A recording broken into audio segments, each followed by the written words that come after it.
Yo! So what is up sa inyo mga katribo, no? Magbabalik ako, Aeron TV, para sa inyo. Mayroon na naman tayong bagong tutorial ngayon mga katribo. So maglalagay tayo ng mini driving light dito sa ating Yamaha NMAX 155. So ito, binili ko tong bracket na to sa Shopee. At yun, may mga wirings na rin ako dito. So galing to dun sa Raider. Ililipat lang natin dito sa NMAX. So okay na yan. So kung hindi nyo pa alam kung paano mag-wirings ito, marami dyan sa YouTube, panoorin nyo na lang. So ano pang hinihintay natin? Simulan na natin to. Alright, baklasan na ho. So ang una nating babaklasin mga katribo, itong windshield natin. So first time nating magbabaklas ng buong NMAX. So tara, sumaya ako.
Babaklasin din natin itong ating handlebar. Dahil dyan tayo magmamount ng switch mga katribo.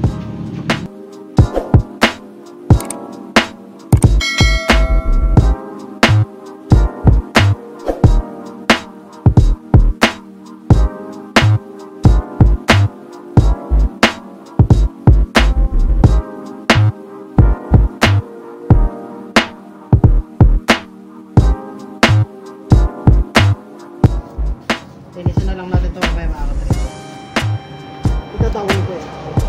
Itatawin me.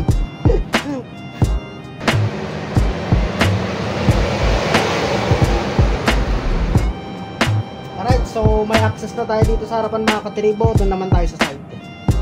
Dahil kailangan natin na access para sa battery. Alright, so dito naman tayo sa kabila mga katribo, sa side.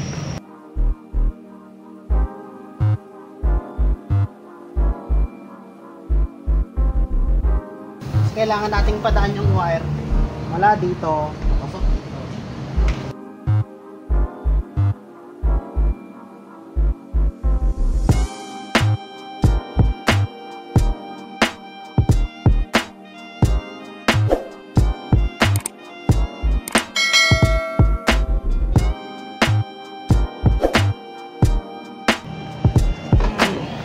Baklas pare, dami pare, bilisan natin pare.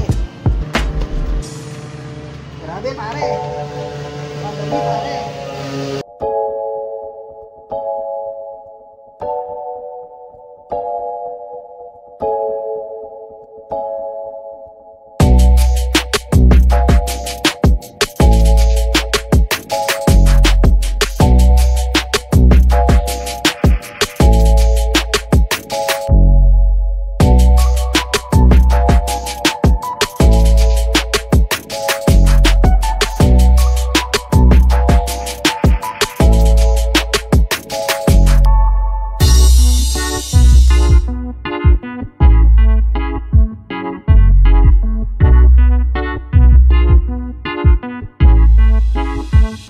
Naman, i-wirings na natin.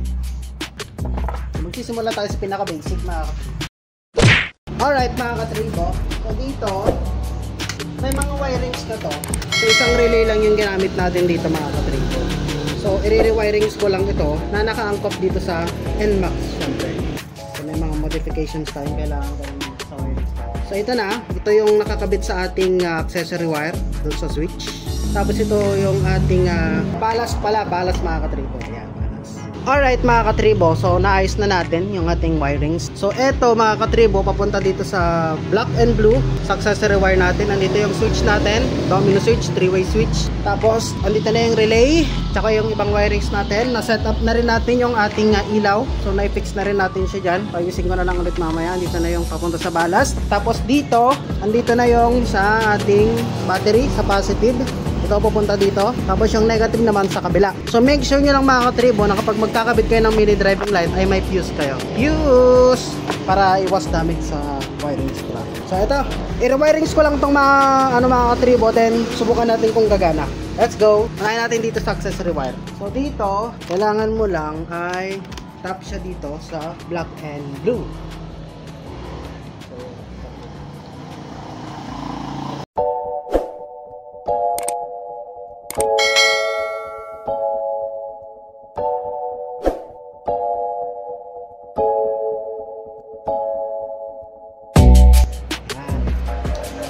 Na yan. Doon naman tayo sa battery. Sana wag pumutok. Pag pumutok, aray ko. Sa battery naman mga katribo, sa negative. Yung ginawa pala natin dito mga katribo ay hindi mag-on o hindi mag-start yung driving light pag hindi siya naka-switch.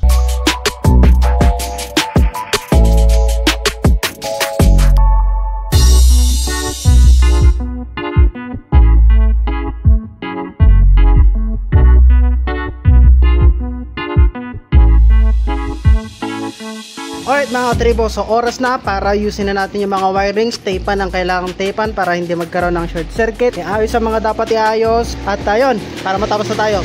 Let's go! So I hope na gets nyo yung concept ng pagkakabit ng mini driving light. So napakarami namang tutorial ng wirings dyan sa YouTube. Panoorin nyo na lang mga katribo. Bali ang ginawa lang natin is nag-install tayo ng example natin dito nga sa Yamaha NMAX version 2. Let's go!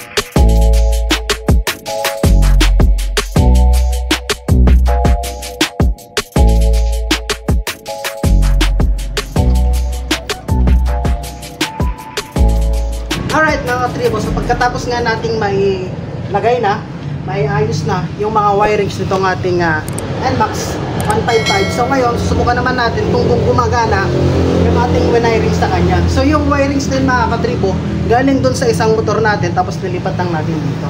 So para dun sa mga hindi pa nakakaalam, maraming mga tutorials naman yan, yun na lang tignan nyo. Okay, so testingin natin.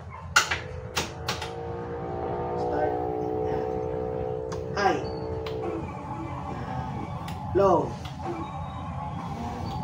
Dito mga katribo, inayos ko lang or ayusin ko pa yung pwesto ng ilaw dahil medyo mababa sa headlight. Testing natin, nakaandar ang motor. Yan. Naka-high ngayon, low, high, mini driving light, low, mini driving light, tapos high. Yan. Kusina.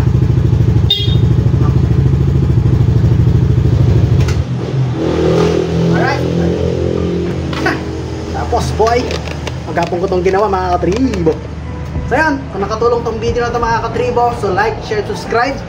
Para sa mga hindi pa nakakapag-subscribe at hindi pa nakakapag-like sa ating Facebook at ang ating YouTube, maging ating TikTok, please do subscribe, like, share, and subscribe this video kapag nakatulong sa inyo. So hanggang dito na lang muna, kita-kits tayo sa susunod na vlog. Marami pa tayong gagawin project dito sa ating motor. So watch out for that and see you on the next one.